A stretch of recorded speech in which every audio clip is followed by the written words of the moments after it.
What up, dudes? It's Gaz, and welcome back to another First Descendant video.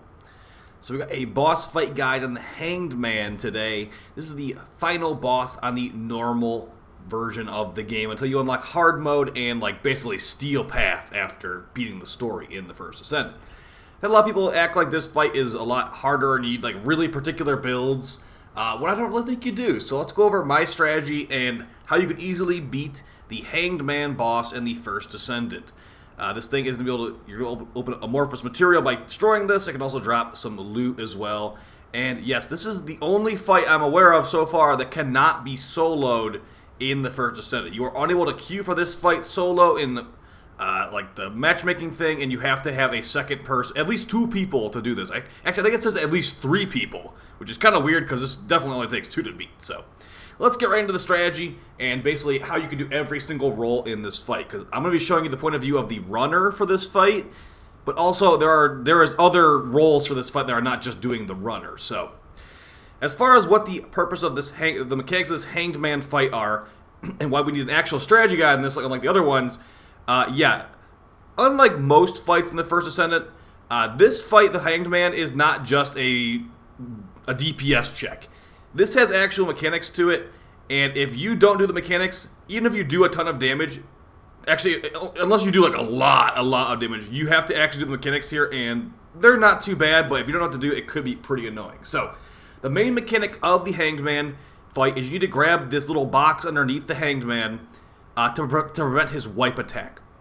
A general rule of thumb is that every 2 minutes he will try to do his wipe attack, unless you have prevented the wipe attack by grabbing the orb underneath him and breaking his laser mouth twice. So what you need to have someone do is right before the 2-minute mark on the timer for the boss fight. So the boss fight starts at a 10-minute timer. Before the 8-minute mark with the timer, you need to have one of your teammates as a designated runner to go grab the box from underneath the boss and start running. While they're running, the boss is immune, besides when it's thrashing around. It will open up its mouth and there will be a big laser sensor thing. Once your teammates who are not running have broken the laser sensor mouth twice, that's when the runner puts the box back underneath the boss. Once you've gotten the 2 mouth breaks, you can put the box back and then you can go back to DPS as normal. That being said, if you are the runner, you need to keep in mind when you put the box back. Look at the timer again. Remember that 2-minute timer I was telling you about earlier? Check when you put it in. Mentally note, 2 minutes. Okay, so I just put it in there at 7:13. I need to grab the box again before 5:13, and preferably 10 seconds before that, honestly. So I will be grabbing the box at about 5:25, basically, to prevent the next wipe. But yeah, now that I've dunked the box back in there, we can DPS as normal. I'm a little bit low health, so I'm going to kill some trash ads here. I'm going to show you all the builds in here too. I've actually improved my build since this footage, and yeah, it's a lot easier now. So I'm a lot more tanky on my Glide Ultimate. But yeah, guys, any Descendant can do running. You can actually even do running as Bunny. Just make sure you cast your second ability, Speed of Light, before you pick up the box, because if you pick up the box and then cast it, you drop the box. So yeah, cast it before you pick up the box. So yeah, after you do that, just do the mission as normal. If you don't kill the Hanged Man before the second enrage timer, make sure you grab that box as the runner. Just do the exact same song and dance. So if you can't kill him in 2 DPS phases, so you basically do the first 2 minutes when you load into the mission, so from 10 minutes to 8 minutes, grab it before 8 minutes. Then once you do the running, you have to grab his mouth and all that, or you have to break his mouth. That's going to be another 2-ish minutes, and then once you're done with that, he should be dead. It's honestly not that bad. His health is not that high if you mod accordingly. So I'm going to show you how to mod your weapons and your Descendants for this build, for this fight. And yeah, guys, it shouldn't be that difficult. I'll show you some guns too that I used and I recommend for this fight, as far as good primaries.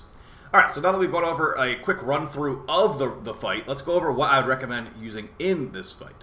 And yeah, you could, of course, open up amorphous materials here if you have the appropriate amorphous materials to open up in this fight. And there's actually quite a few that opens up here, so getting used to how to kill this guy could be pretty important for you. All right, so we're in Albion right now. We're going to take a look at all this stuff that we are going to be recommending here. So we go over and talk to Seneca, and let's see what Seneca has to say about the Hanged Man fight. So as I stated earlier, here's the Hanged Man. So he's got plenty of weak points, but once you go to and you grab the box, the charger. This is the thing you need to break twice during the orb phase. But yeah, so they recommend electric resistance of 3100. The boss is not very resistant to toxin, so hit him with toxin attacks if you can. And then also, do not use electric attacks if you can avoid it, because he is very resistant to electric attacks. He does electric attacks himself. So as far as the type of build you should go for, it's going to be, if you watched my video yesterday about like recommended mods to level up, it's going to be very, very similar to that. But I'm just going to show you my Glay Ultimate right now, because I'm still working on her right now. So, big things here. I have my normal build here, but I actually made a special resistance build for boss fights like this. Why is that? Because if we have all this electric resist, it shouldn't be as hard to kill, or as hard to tank. So we've got electric antibody at level like 7. It gives us 2600 electric resist. We've also got polygenic antibody giving us all resist. So we resist everything, even though this guy is electric. We've also got a pretty high level electric resistance mod. Mid-game we're taking a lot less damage from these attacks. Additionally, we want to increase our defense stats somehow to make it we're getting even more DR. So I've got a shield conversion mod, which will give me less MP, but gives me more defense. Since Glay doesn't have any MP, it doesn't really matter. So that's great. Also, increased HP in case you do get shot. Dying while running is really bad, guys. So maybe give it a couple test runs, because, yeah. But thankfully, I can face take a couple lightning strikes. You're getting constantly lightning strikes when you're doing the running in this mission. So, yeah. HP mods, defense mods, electric resist mods, all standard stuff here.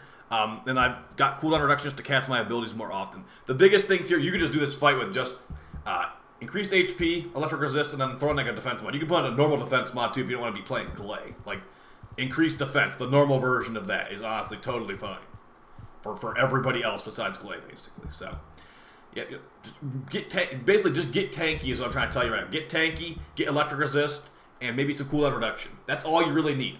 Now, as far as the weapons I'd recommend here, this is one of my go-to hand cannons in the whole game. It's called Nazaistra's Devotion. Why is this thing so good, and why is this something I recommend to you in like basically every boss fight? It comes down to the special ability of this thing. On hitting an enemy's weak point, inflict the unique ability Devotion Mark on the enemy. Devotion Mark will give the enemy reduced defense. So it starts at 10% reduced defense. It goes up to, I think, 30% reduced defense if you have a bunch of dupes of this weapon.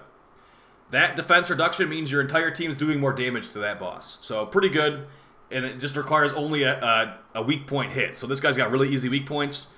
If you are the runner, this is what I was doing. I would go in and start the mission. I would just shoot him with this. Debuff it for everybody else. They can hit him really hard. You're not having to pay too much attention. You're just getting a couple debuffs in there. Once the 8-minute mark comes around, grab that orb. Then once they've broken the mouth, go and just rinse and repeat. Very straightforward. As far as the mod combo in here. Now, we do have a base Toxin Nazaistra's Devotion. You can roll weapons in this game for different stats. I've got a base elemental of Toxin on here, so it's really, really good for the Hanged Man. As far as the rest of the build here, you want to just maximize your Toxin. Even though we have Toxin here already, get more Toxin. And depending on what weapon if you're running Nazaistra's Devotion, it has lots of crit, but if you're not buying reactors in this game, you're not going to have enough capacity. So the bare necessities you want here: rifling reinforcement, toxic enhancement, and then probably fire rate up, and then maybe some reload speed. You don't need any crit on here, even though it can help. Your main thing here is just get your defense debuff on the enemy. Now, as far as non-Nazaistra's Devotion weapons, what would be good to run here? Well, if you have the Tamer auto rifle, that can be really good. Let's see if I can find that in my inventory here. I think it's in my vault right now. The Tamer auto rifle is very, very good, but a suitable replacement would be Eternal Willpower. The big thing you're looking for here is just a lot of damage on target, time on target, and a similar build right here. Just going to be overall damage, the element you want the mod for, so that'd be Toxin in this case. I've got magazine size and crit chance, because this thing has okay crit, but on a weapon like the Tamer, which I'd highly recommend, the Tamer is a 100-round magazine machine gun, and it has good damage per shot, too. So that's what a lot of people have been running for these high-level boss fights, and I would highly recommend it to you as well, guys. So as far as a roll on the Tamer you could get, and where the Tamer comes from, it comes from some of the higher-level missions, but yeah, extra damage to the Colossus would be great, firearm attack is great, weak point damage is really good. This thing is something I'd highly recommend to you, this auto rifle, and yeah, you just check in the in-game Codex, where to get this thing to drop. It's been very popular for a lot of players, guys. It might not have the best crit chance or status chance, but it's really strong. It's really reliable and strong. It just has kind of not the best reload speed. Get this Tamer auto rifle. Now, as far as some other things, like as far as reactors and stuff like that, what should you go for? If you want to stack electric resist, that would be great, but if you can't, no big deal. Defense increasing auxiliary power, so we got max HP and defense on our auxiliary power, very good to be tanky. You get defense on our support sensor as well. Chill resistance is not useful, but whatever. Defense on the support memory, and also on the roll as well. So we got like 6,000 defense from our support memory. That's pretty good. And we got another 323 HP from our support processor. It has max shield on it, and Clay doesn't have shields. So that's not the best, but it could get the job done as well. So that's basically going to be it for the Hanged Man guide, guys. Just a really quick run through one more time. The biggest thing here and why people get tripped up on it is that it is a mechanically based fight, unlike a lot of the other fights in this game, like Devourer, for example, where it's like the biggest mechanic is just DPSing the pylons. This one you actually have to do it unless you kill him in 2 minutes, which most players aren't going to be killing the level 95 boss in less than 2 minutes. Not saying you can't do it, but I'm just saying most people probably won't be doing that. So have fun doing this. Auto rifles are very good for damage on target. He's got so many weak points. Just use your radar, and you'll have plenty of them marked. It's pretty straightforward, guys. The biggest thing is just as the runner is the most important person for this. 2 minutes, grab it. Run around.